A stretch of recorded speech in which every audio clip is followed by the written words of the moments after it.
Hello বন্ধুরা, এখন আমরা যাচ্ছি শপিং করতে আর আমরা বোনরা বেরিয়ে পড়েছি শাড়ি কিনতে।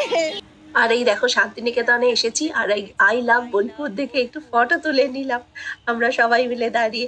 এই ব্যাপারটা আমার খুব ভালো লাগছিল। আমরা এখন এই দোকানটায় যাচ্ছি, শিল্পায়ন। শাড়ির দোকানে ঢুকে পড়েছি আর শাড়ি দেখতে শুরু করে দিয়েছি।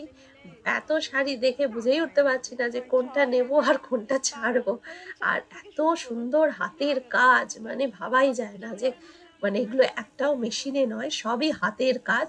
সব দেখছি আর ভাবছি কোনটা নেব, মানে সত্যি ভীষণই কনফিউজ। এগুলো কি রেঞ্জ? ঘিচা কাতানের মধ্যে আমরা 8500। 8500। হ্যাঁ, ব্লেন্ডেড ওই তো এটা কত? এটা আমরা 6200। এটা সব 8500 7700 কর্নার টু কর্নার আসবে।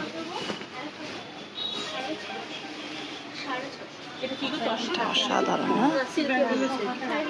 এটা কি ব্যাঙ্গালোর সিল্ক? হ্যাঁ, ব্যাঙ্গালোর সিল্ক। এই প্যাটার্নটা এখন চলছে না? হ্যাঁ। কত বললে এটা? উল্টো দিক, একটা উল্টো দিক করো।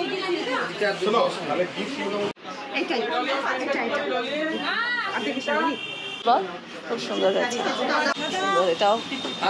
আচ্ছা, এইটা আরেকটা নেই? এই কি আপনারা কি একটা রাখেন? হ্যাঁ, দুটো তো রাখবেন অ্যাটলিস্ট। উল্টো করুন, উল্টো।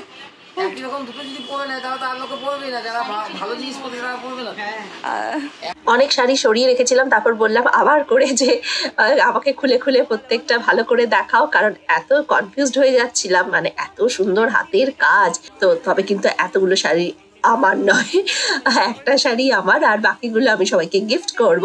তো চলো, তোমাদের কোনটা ভালো লাগলো জানিও কমেন্টস বক্সে, যে কোন শাড়িটা তোমাদের সবচেয়ে বেশি পছন্দ হয়েছে, আর আমি তোমাদের পরে পরে দেখাবো কোন শাড়িটা আমি নিয়েছি।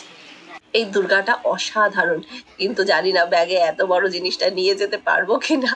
খুব সুন্দর লাগছিল। তো পরে কখনো আসবো আবার যখন ইন্ডিয়াতে, তখন নেওয়ার চেষ্টা করব। আর ব্যাগগুলো খুব দারুণ ছিল, কিন্তু এত শাড়ি নিয়েছি তাই জন্য আর নিলাম না ব্যাগ। ভিডিওটা ভালো লাগলে অনেক অনেক শেয়ার করো। Bye bye.